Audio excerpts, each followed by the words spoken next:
Salve amigos da Toca da Coruja! Sejam bem-vindos ao canal Olho de Rapina, eu Rapinão com vocês. Bem-vindos a mais um vídeo aqui pelo canal. Hoje vamos falar sobre a Terra, se ela está realmente parada no universo. Será que ela está parada? Vamos entender este assunto.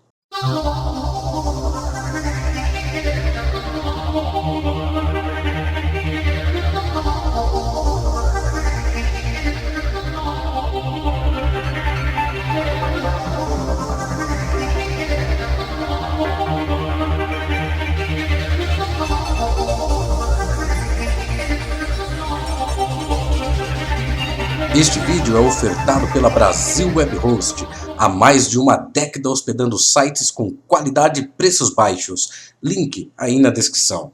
A Terra está imóvel no universo? Sabemos que a Terra não é plana, assunto muito falado e discutido, porém já ultrapassado. A Terra ser esférica e suspensa no espaço é de conhecimento humano há mais de 2000 anos, e por isso este assunto não será discutido aqui hoje. Agora vamos focar em descobrir se ela é estática, como dizem os planistas, ou se ela se move em torno do Sol. Será que é a Terra que gira em torno do Sol ou é o contrário? É o Sol que gira em torno da Terra? Sabemos desde Isaac Newton, através da lei da gravitação universal, que a Terra é atraída pelo Sol. A força de atração que o Sol exerce atrai a Terra, dobrando a direção de sua velocidade em sua direção, o que gera um movimento circular da Terra ao redor do Sol. Isto de fato define que é a Terra que gira em torno do Sol. Porém, aqui na Terra nós vemos o Sol girando no céu todos os dias. Então, por que não podemos dizer que é o Sol que gira ao nosso redor? Para responder de forma satisfatória, é preciso recorrer às observações. A ciência de verdade precisa ser observada, reproduzida e mensurada. Assim dizem certos planistas, porém, como já foi discutido aqui antes, eles não aplicam tal regra. Aqui estamos buscando mensurar um resultado através da observação. Sabemos que matematicamente é explicado, mas isso através de equações complicadas e muito complexas. O nosso objetivo é entender como funciona através da observação, para assim reproduzir de forma mensurável o que de fato ocorre. Trocando em miúdos, será apresentada uma abordagem geométrica que não apela às leis de Newton. Este trabalho foi desenvolvido pelo canal Les Idées Fluides do Sr. Mr. Bernard. Observando rapidamente qual é o movimento do Sol ao redor da Terra, isto é, uma representação de uma observação geocêntrica, na qual o Sol circula a Terra em um dia. Este trajeto diário do Sol tem um movimento oscilante durante o ano, ora abaixo do Equador e ora acima do Equador. Este movimento produz o ciclo das estações do ano.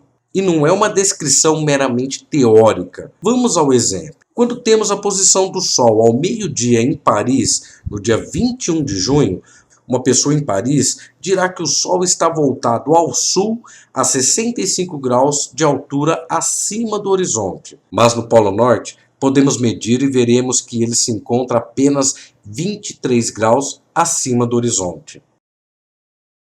Em Moscou, na Rússia, o Sol é visível a sudoeste, a um ângulo de 53 graus para o sul, e a sua altura acima do horizonte é de 55 graus. Já em Nova York, ainda mais cedo, o Sol ainda está no leste, ligeiramente ao norte, a 100 graus do sul, e está apenas a 28 graus acima do horizonte. Agora vamos ver no hemisfério sul, na África do Sul. O Sol está ao norte em um ângulo de 15 graus a oeste e é início do inverno no hemisfério sul, e o Sol está apenas 30 graus acima do horizonte. E finalmente na Austrália, alguém de lá poderá confirmar que é noite, ou seja, o Sol não é visível. Todos os dias e a toda hora, todas as posições do Sol no seu caminho diário podem ser verificados na Terra. Este é o resultado da observação. Mas perceba que não falamos da distância do Sol em relação à Terra, e sim somente de sua posição na rosa dos ventos e a sua altura angular acima do horizonte. E este movimento helicoidal não se limita ao Sol girar em torno da Terra.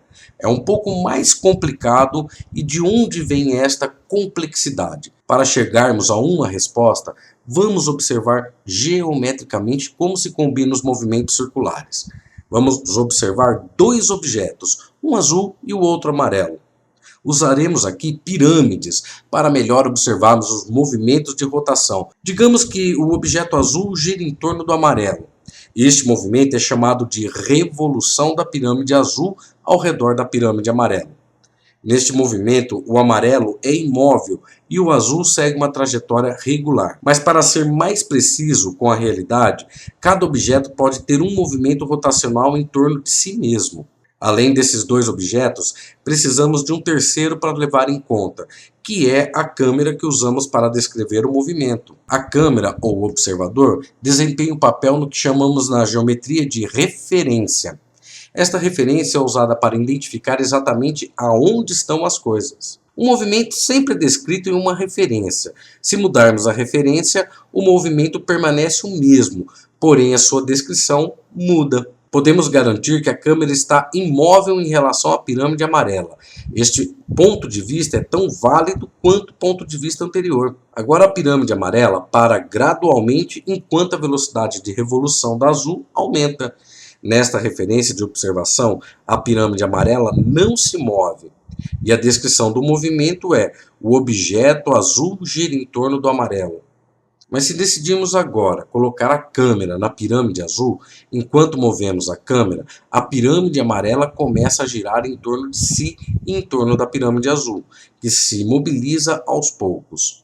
Mudamos a referência de observação e agora a descrição do movimento é que o objeto amarelo gira em torno do azul. Se a descrição do movimento muda de acordo com a referência de observação, o movimento entre os dois objetos não se altera em nada. Ainda existem muitas outras posições possíveis para a referência de nossa câmera ou observador, dando outras descrições de movimento relativo entre os objetos. E não podemos dizer que uma posição é melhor que a outra. Nem mesmo podemos dizer qual objeto está ao redor de qual objeto.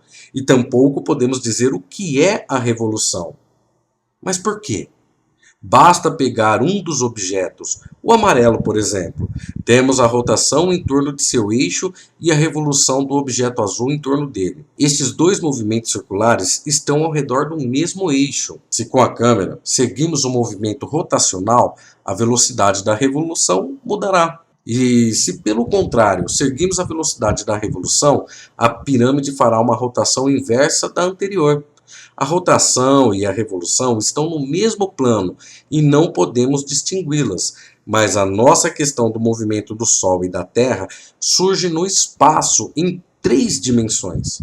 No espaço não há razão para que os movimentos de rotação e revolução estejam no mesmo plano. O eixo de rotação da nossa pirâmide pode ser inclinada em relação ao plano de revolução. E o que isto muda? Bom, agora que os planos são diferentes, se a câmera seguir o movimento de revolução, o eixo de rotação da pirâmide oscila em torno da perpendicular. E este movimento de oscilação não é uma revolução nem uma rotação, mas a combinação de duas rotações de eixos diferentes. E se a câmera seguir o movimento de rotação para adotar o ponto de vista da pirâmide, o plano de revolução oscila no espaço.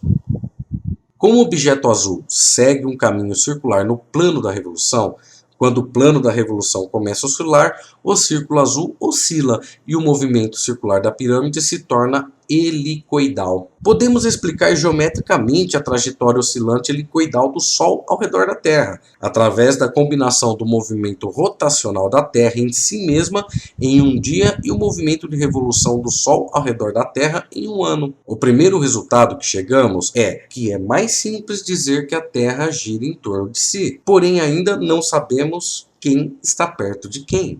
E observe que este resultado é consistente com o movimento aparente das estrelas. O céu estrelado gira em torno da Terra também em um dia.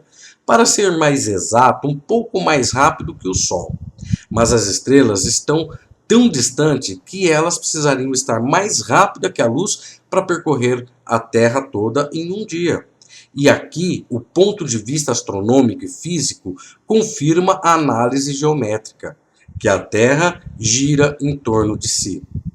Mas ainda não podemos dizer que o Sol gira em torno da Terra ou ao contrário. E para saber quem está ao redor de quem, precisamos levar em conta outros corpos celestes, começando pela Lua, que vista da Terra, seu movimento é o mesmo tipo que o Sol. A Lua segue um caminho circular oscilante ao redor da Terra. Temos 3 corpos celestes cujo movimento podemos descrever simplesmente dizendo que o Sol e a Lua estão circulando a Terra. Mas também podemos dizer que a Lua gira em torno da Terra, que gira em torno do Sol. E também podemos dizer que o ponto de vista da Lua, que o Sol gira em torno da Terra, que gira em torno da Lua. Aqui vimos 3 descrições que se referem ao mesmo movimento relativo, como é observado da Terra. Essas 3 descrições são mais simples porque permitem suprimir as oscilações. Além das estrelas e da Lua, existem outras coisas para encontrarmos no espaço? Sim.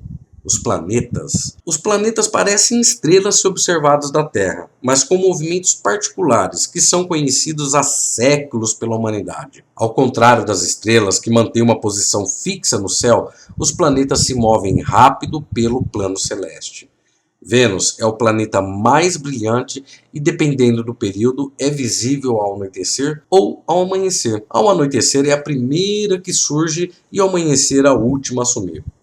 Mercúrio é menos luminoso, mas seu comportamento é semelhante ao de Vênus.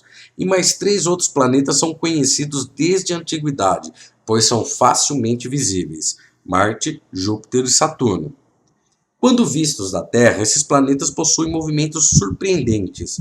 Em vez de seguir um caminho circular no céu, às vezes eles dão meia volta e retrocedem. Por esta razão, não podemos dizer que eles giram em torno da Terra. Vamos às nossas pirâmides e pegue uma terceira pirâmide agora, uma pirâmide verde.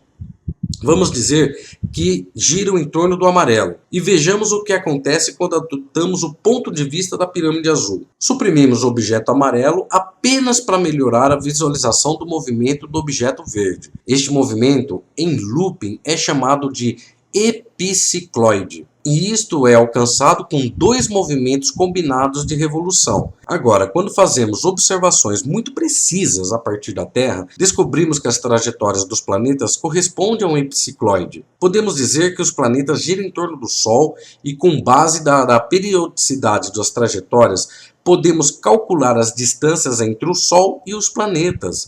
E então, a Terra está parada ou não? Na realidade, esta questão não faz sentido. A quietude é um ponto de vista.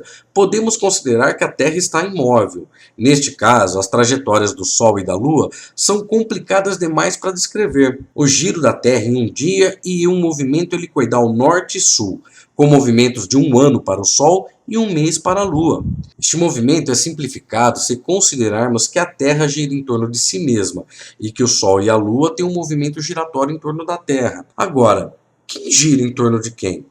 No modelo geocêntrico, onde a Terra está no centro do universo, o movimento dos planetas é um epicicloide, e novamente a descrição desse movimento é simplificado no modelo heliocêntrico, onde a Terra é um planeta como qualquer outro que gira em torno do Sol. Mas nada impede de representar a Terra imóvel no centro, com o Sol girando ao redor dela e os outros planetas ao redor do Sol. É a mesma coisa. A Terra ainda é a Terra, seja no modelo geocêntrico ou no modelo heliocêntrico. Faça como quiser. De qualquer forma, está certo. De qualquer maneira, ela não é plana.